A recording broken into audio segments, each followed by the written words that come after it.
Alright guys, here's how we can remove textures in Roblox in 2024. So we want to open up our computer search for Roblox player, right click on it and then open file location. Now here what we want to do is right click on the Roblox player again and open file location once more. Now what we want to do is click on view. This is really important. Click on view and then file name extensions. Toggle this option on.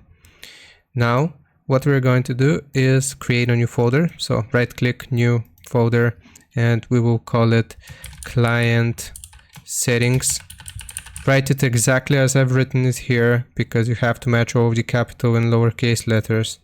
So after we have created client settings, what we want to do is open up this folder, right click here, create a new document, just a text document.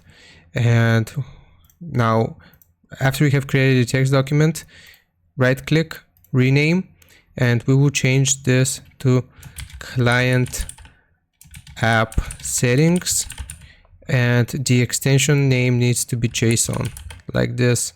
Press enter, and if you get this error, this is good. If you change the file name extension, the file might become unusable. Click yes. Now open up this and paste the code, which I will leave as a pinned comment, and then just exit out of this file, save it, and check your Roblox textures. So now, as you can see, I've just logged into Pet Simulator and this is what the textures look like. So I hope this helps you out. Leave a like and sub, and I'll see you next time.